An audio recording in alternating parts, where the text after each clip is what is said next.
Haideți să ne întoarcem puțin la șmeamare, care sigur are lucrări foarte bune pentru inițierea în viața creștină, pe care le recomandați tinerilor.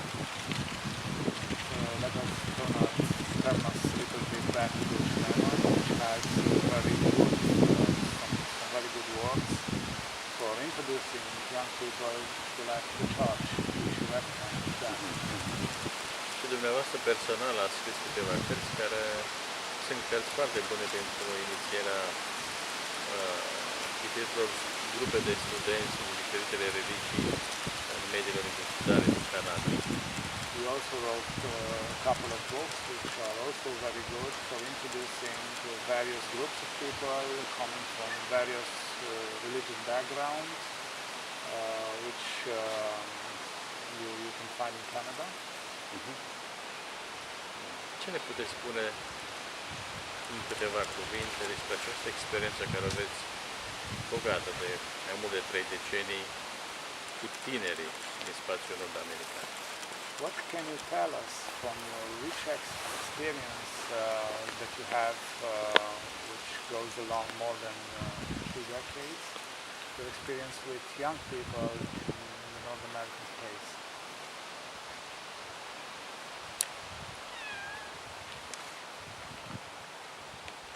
Well, I think it's obviously a mixed picture. Although I hope I am seeing something clearly that strikes me as a big shift. Cred că imaginea oamenii pozitivă, dar cred și că întrezăresc ceva destul de clar, care îmi pare a fi o mare schimbare. Quite a number of young people, my children's age, 40, 30, 20, quite a number of young people now have little interest in making money, little interest in prestige. Un număr destul de mare de tineri de vârsta copiilor mei, aflați undeva între 20 și 40 de ani, au un interes destul de redus față de bani și de a dobândi genul ăsta de prestigiu social. They don't want to own things. Nu vor să aibă lucruri. They're happy to share. Sunt bucuroși să le împartă cu ceilalți. They will make decisions based on friendship. Și iau deciziile bazându-se pe prietenie. Not just career. Nu pe carieră. So it seems to me to be new. Asta îmi pare că este ceva nou. And they also care deeply about the life of the world. Și sunt preocupați adânc de viața lumii. Whether it's the homeless people in my city, că este vorba de cei fără adăpost, or large issues of the environment. Sau chestiuni importante ce țin de mediu. So I'm hopeful. Așa că sunt plin de speranță. Am vorbit de problemele de mediu. Ați fost recent în Grecia la o conferință internațională despre ecologie sau ecoteologie. De a fost prezent și Patriarhul Ecumenic Bartolomeu I al Constantinopolului. Cât de importantă este tema ecologiei pe agenda dialogului internațional astăzi? You spoke about ecology, and you recently went to Greece to participate to a conference which had the theme of ecology, on which also the Ecumenical Patriarch of Bartolomeu. How do you put this theme, ecology, on the international agenda? Well, I think it gets a lot of verbal attention. It is enormously complex and difficult. One of the remarkable things about the gathering that the Ecumenical Patriarch had began in Athens and then went to the Greek islands he invited leading people in several different fields. Cred că este o temă foarte importantă și foarte complexă în același timp. În întâlnirea pe care Patriarhul Ecumenic a avut-o, care a început la Atena, continuându-se după aceea pe două insule, a invitat figuri de marcă, vârfuri ale domeniilor în care profesează. We had speakers about the refugee crisis, Am avut vorbitori care au vorbit despre criza refugiaților, about war, despre război, about poverty, despre sărăcie and about climate și despre schimbările climatice. Some of the speakers gave you the impression that science will be our salvation. Unii dintre vorbitori dădeau impresia că știința va fi salvarea noastră. Some of the speakers, they blame corporations for everything. Alți vorbitori învinuiau corporațiile pentru absolut orice. And some of the speakers are apocalyptic. The world is going to end. Iar alți vorbitori erau de dreptul apocaliptici. Lumea se va sfârși. It was very interesting with the ecumenical patriarch in his speeches. Așa că a fost foarte interesant ceea ce a avut de spus Patriarhul Ecumenic în discursurile sale. He doesn't blame anybody. Nu învinovățește pe nimeni, He is not apocalyptic. nu este apocaliptic. He has a strong interest in science and technology and how important it is. Are un interes foarte pronunțat în știință, în tehnologie, conștient cât de importante sunt, But it's not our salvation. dar știe că nu sunt mântuirea noastră. And that is because he has diagnosed the spiritual disease. Și asta pentru că a diagnosticat boala spirituală. He says, we have created this. Why? A spus, noi le-am creat pe acestea. De ce? War, poverty, climate change, Război, refugees. război, sărăcie, schimbări climatice, refugiați. It's because of us. Din cauza noastră. It's because of our greed. Din cauza lăcomiei noastre. Deci ar trebui întâi să vorbim despre o ecologie umană. That's right, yeah. And so, we can change it. We must simply live differently, without greed and appetite. Trebuie să învățăm să trăim diferit, fără lăcomie și fără poftă. And I think he wanted all these other people to come, because most of them, of course, are not Christian. Most of them are probably atheists. But they're very good in their field. Și-a dorit ca acești oameni să vină, cu toate că, sigur, marea majoritate nu erau ortodoxi, nu erau creștini, erau probabil atei. Dar erau foarte buni în domeniul lor. I think he wanted them to hear that there is another way to think about this, a spiritual pathway. Cred că a vrut să-i facă conștienți, să-și dea seama că există și un alt mod de a privi lucrurile astea, un mod spiritual. And that if we begin to live more simply, Și că dacă încercăm să trăim mai simplu, we will have much more beauty in it. vom avea mult mai multă frumusețe. Our communities will be stronger.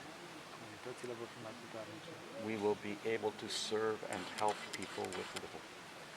Vom fi capabili să-i ajutăm pe oameni să se putem servi cu puțin.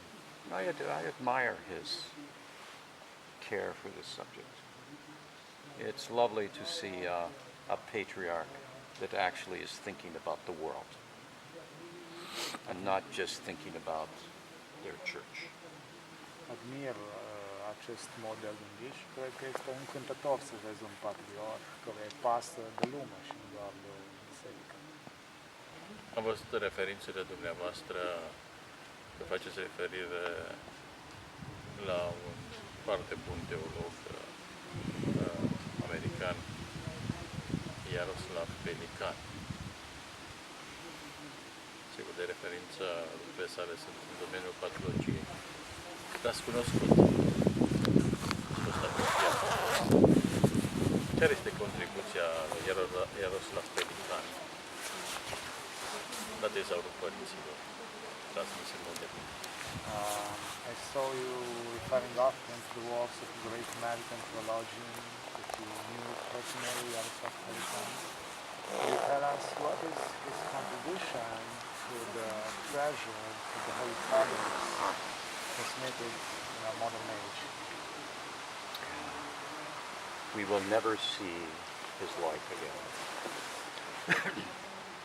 Nu vom mai vedea vreodată pe cineva asemenea lui.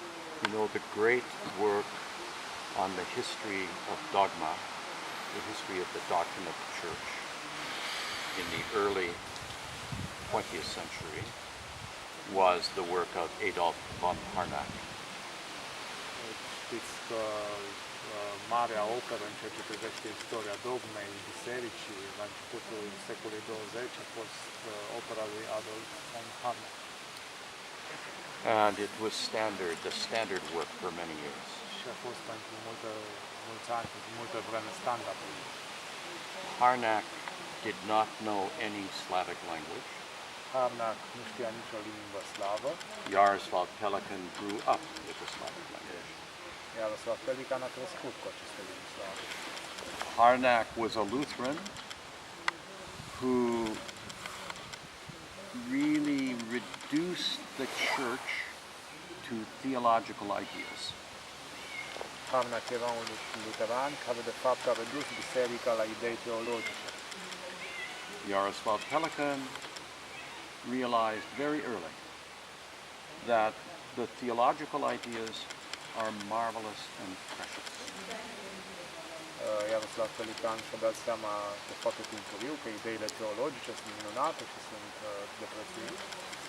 But it only comes to be fully understood if you also know the liturgy, the worship liturgy.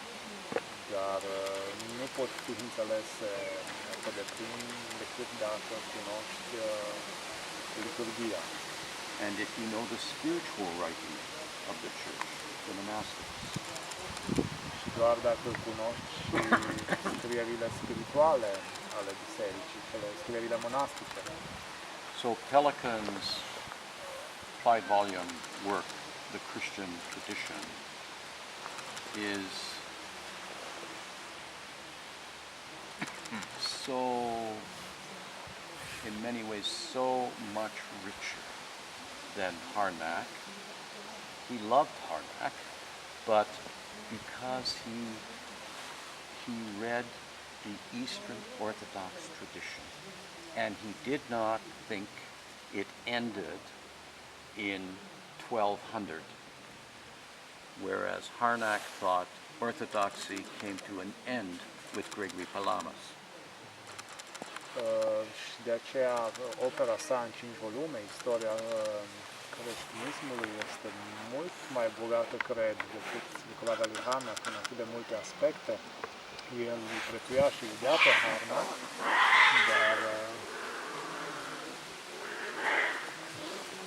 dar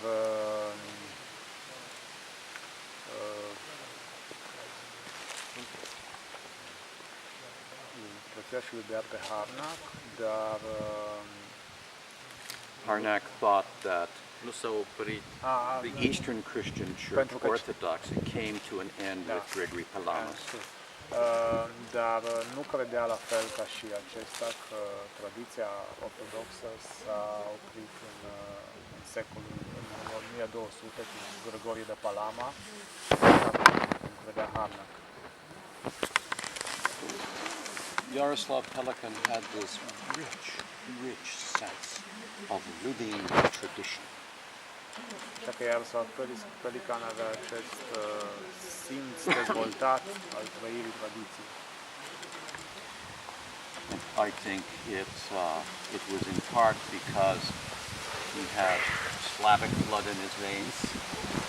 He had a brilliant Lutheran education. He was a genius. He had to decide when he was 15 years old whether he was going to be a concert pianist, because he was gifted. He was a gifted musician. or whether he was going to be a historian. El sau american, era toată această operă de care el a putut să o scrie, cred că a fost capabil să o facă, pentru că avea pe de o parte sânge slav în venele sale, avea pe de altă parte o strălucită educație luterană, era un geniu. Practic a trebuit să se decidă la 15 ani ce vrea să devină, pentru că era în același timp și un pianist foarte talentat și a trebuit să se hotărască dacă vrea să fie pianist sau să fie istoric și a ales să fie istoric. So I think he's a great human being. And he was a lovely person to know. Cred că a fost o ființă umană extraordinară și totodată o persoană încântătoare pe care să o cunoaște. Să vorbim despre care este via precurentă în calea frumuseții. Let's talk about music, which is considered to be the way of beauty. Care este relația dintre muzică și sfințenia bisericii? What's the relationship between music and the holiness of the church? Nu vreau să spun dintre muzică și sacru. I don't want to say between music and sacred. And what? Sacred. Sacred thing. Well, today we were at the little school Astăzi for am, the little children. astăzi am fost la o școală pentru copii din clasele primare. And they sang 3, 4 things. Au cântat 3-4 cântecele.